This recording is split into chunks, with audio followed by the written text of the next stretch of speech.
اصل بات یہ ہے کہ یہ جو ایک بات عام ہو رہی ہے کہ عشق و محبت کی بات جو ہے وہ اسلام میں نہیں ہے، تو دراصل عشق و محبت کے مفہوم کو سمجھنے میں خطا ہے۔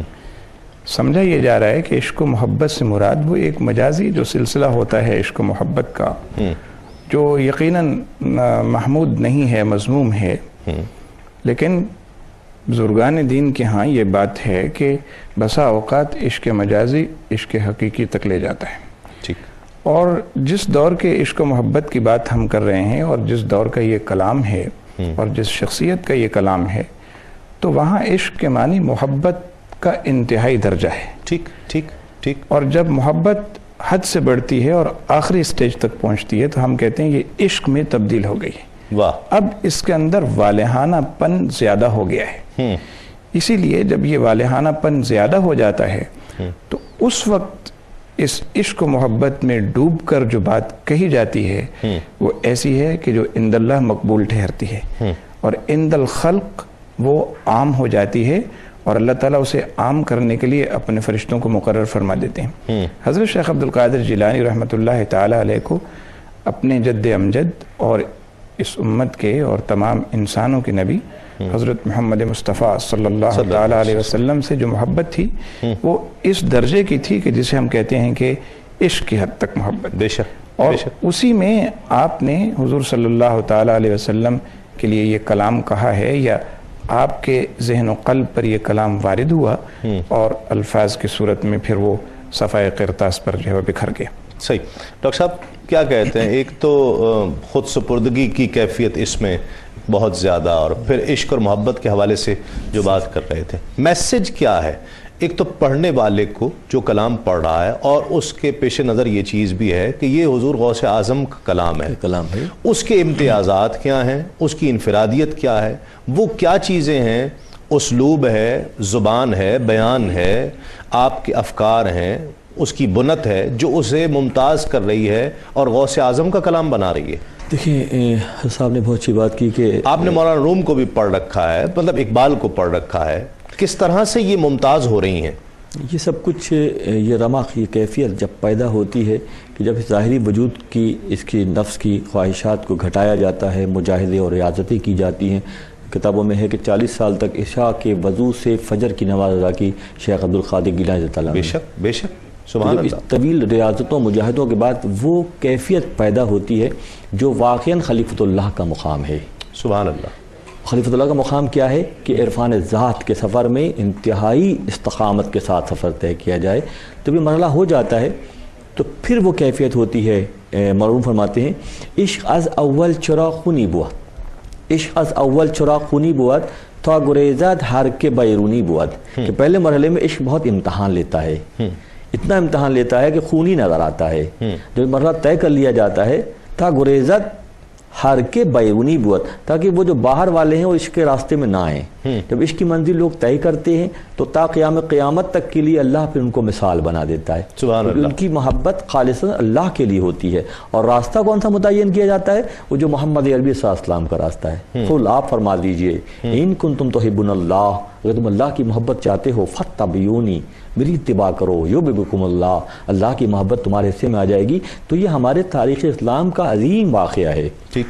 مختلف صدیوں میں مختلف شخصیات نے وہ عملی مجاہدہ بھی کیا اور تقرب اللہ کی کیفیت کو نمایاں بھی کیا، تاکہ ہمارے پاس یہ روشنی کے مینار ہیں۔ ہم ان کی شاعری، ان کی شخصیت، ان کی حیات، ان کے تعلق، ان کے اس جس آپ کی نسبت حسنی اور حسینی سید ہیں اور خانوادہ رسالت سے خاص تعلق ہے، تو اللہ تعالیٰ ہم پر، ہم عامیوں اور عاصیوں پر یہ نوازش کرتا نظر آتا ہے کہ اس تاریخ کے ہر دور میں کوئی نہ کوئی یہ کردار ادا کرتا نظر آتا ہے کہ اللہ کی مخلوق کو اللہ سے ملانے کا فریضہ ہے۔ اس کلام میں جو کیفیت ہے وہ یہی تو ہے کہ یہ حال کی کیفیت ہے۔ اور کسی موقع پہ یہ نظر سے بات گزری کہ پڑھنے والے، خاص طور پہ نعت خواں حضرات اور شاعر حضرات جو نعت گوئی کرتے ہیں، وہ اس بات کو ذہن میں ضرور رکھیں کہ جن کے لیے وہ کلام پڑھ رہے ہیں یا لکھ رہے ہیں وہ سامع ہیں۔ جب یہ کیفیت پیدا ہو جائے گی یہ خالصتاً عشق کی بنیاد پہ پیدا ہوگی۔ ٹھیک صاحب بھی پڑھ رہے تھے، تو اگر یہ کیفیت ہے کہ نبی صلی اللہ علیہ وسلم سامع ہیں تو منظرنامہ پہ کچھ کا کچھ بن جاتا ہے۔ تو وہاں سے ہمارے حصے میں اور یہی کلام غوث الاعظم کا جو کلام ہے اسی انداز کا ہے، جیسے نانا اور سن رہے ہیں تو اپنے آپ کو اس کیفیت میں اس انداز سے پیش کیا جا رہا ہے۔ ڈاکٹر صاحب ایک چیز جو ایک جس کو میسج سمجھ لیا جائے، آپ اس پہ روشنی ڈالیے کہ غوث الاعظم ہیں، نجیب الطرفین ہیں، اور مقام یہ ہے کہ جو ان سے جڑ جائے اسے خدا مل جائے، یعنی مقام یہ ہے، اور وہ اپنے مقام سے واقف ہیں۔ اللہ رب العزت نے کچھ اسائنمنٹس دی رکھے ہیں، کچھ منتخب لوگوں میں سے ہیں اور بڑے نمایاں لوگوں میں سے ہیں، اس کے باوجود عجز و انکساری کی کیفیت آپ دیکھ رہے ہیں۔ ایک جب اس تعلق کا تذکرہ ہوتا ہے تو آقا اور غلام کا تذکرہ ہو، یعنی عجز و انکساری کوٹ کوٹ کر بھری ہوئی ہے اس کلام میں، کیا فرماتے ہیں؟ اصل میں حضرت شیخ عبد القادر جیلانی رحمۃ اللہ تعالیٰ علیہ کی شان یہ ہے کہ آپ علم کے بھی قطب مدار ہیں، اس لیے کہ آپ خود فرماتے ہیں درست العلم حتی صرت قطبا ونلت السعد من مولا الموالی، یہ آپ کے اس عربی کلام کا حصہ ہے، یہاں فارسی کلام پیش کیا گیا۔ تو آپ خود یہ فرماتے ہیں کہ اللہ تعالیٰ کا فضل مجھ پر اتنا ہوا اور اس کا کرم کہ میں علوم میں آگے بڑھتا چلا گیا، یہاں تک کہ اللہ تبارک و تعالیٰ نے مجھے علوم کے اس درجے اور مرتبے پر پہنچا دیا جو علوم میں کسی قطب کا درجہ ہوتا ہے۔ سبحان اللہ۔ ایک قطبیت کا درجہ وہ ہے جو تصوف میں ہے، اور ایک قطبیت کا درجہ وہ ہے جو علم میں ہے۔ تصوف میں قطبیت کے درجے پر فائز لوگ اور بھی ہو گزرے ہیں، لیکن علم میں قطبیت کے درجے پر فائز شیخ عبد القادر جیلانی رحمۃ اللہ تعالی علیہ، واہ واہ واہ، سبحان اللہ، یا محی الدین ابن عربی رحمۃ اللہ تعالی علیہ۔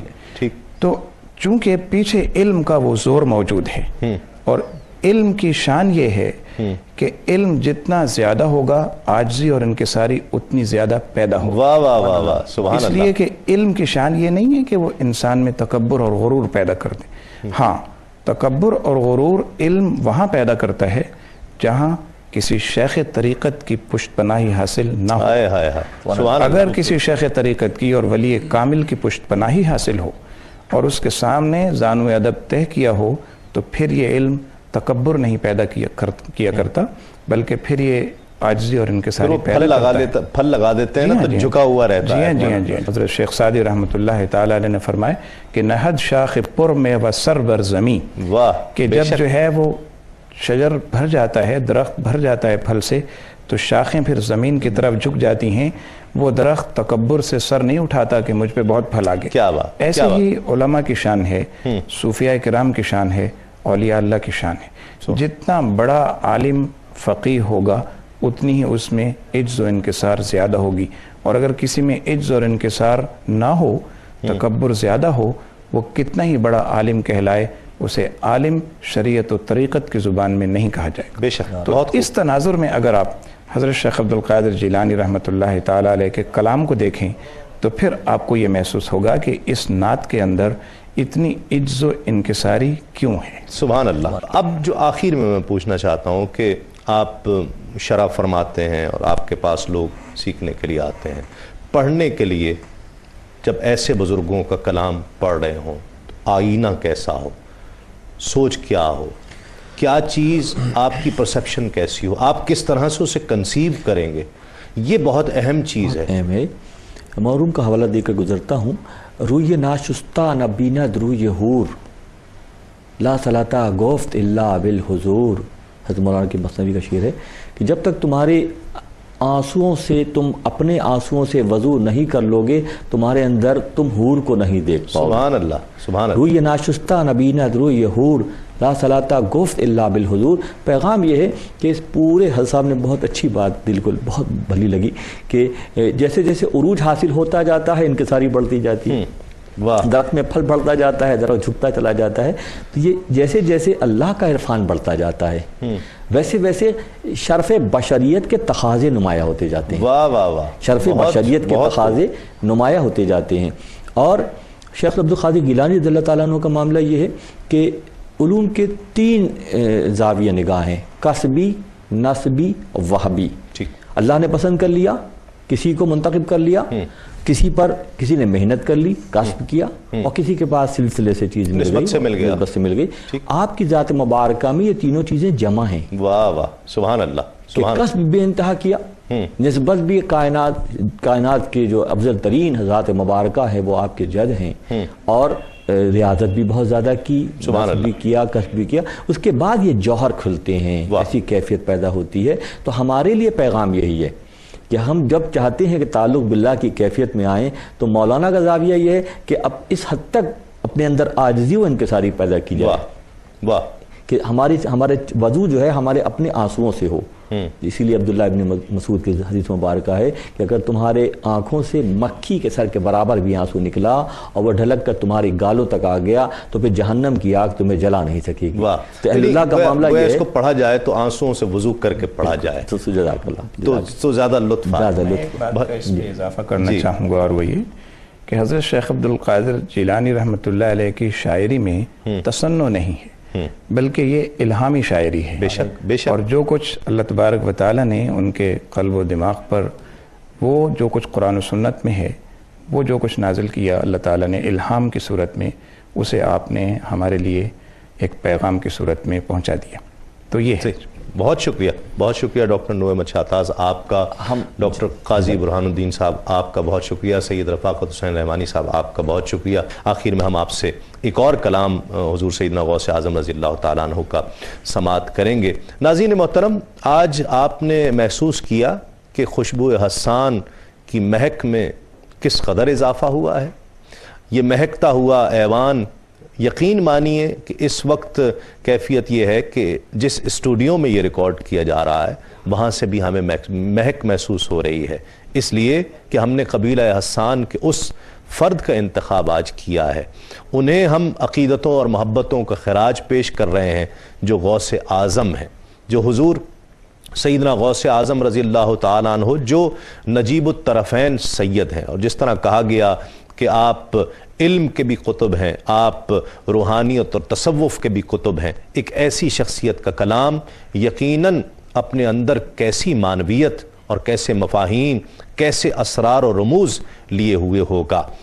سب سے اہم چیز یہی ہے کہ ہم چونکہ اس فارسی زبان سے نابلد ہو گئے ہیں، ہم اس سے ناواقف ہو گئے ہیں، اور اب شاید فارسی دانی کا کوئی تصور بھی باقی نہ رہے، اس بہت بڑے ذخیرے سے ہم کٹ کر رہ گئے ہیں۔ یوں سمجھ لیجئے کہ ہم اس سمندر کے ایک کنارے پر ہیں، اور سمندر تو موجیں مار رہا ہے، سمندر تو بہتا ہوا نظر آ رہا ہے، لیکن ہم چونکہ اس سے واقف نہیں ہیں اس لیے محرومی کی زندگی گزار رہے ہیں۔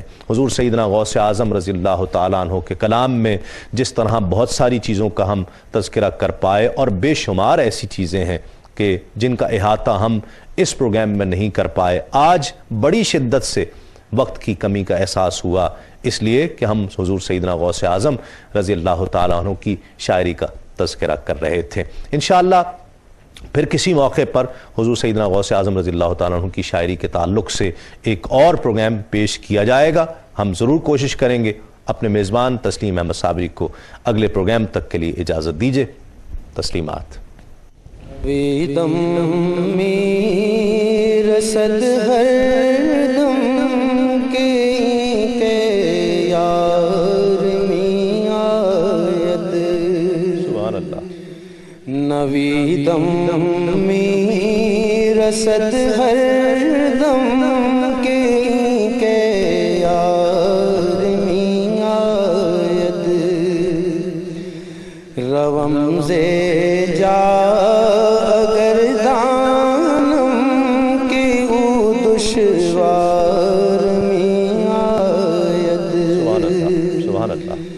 روم سے جا اگر دانم کی او دشوار میں آید،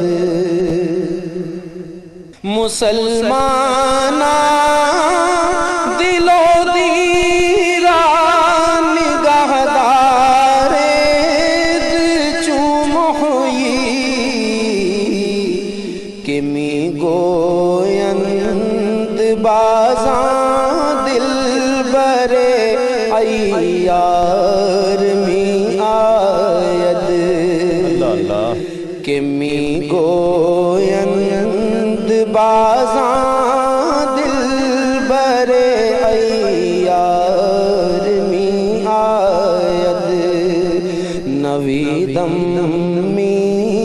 رسد ہر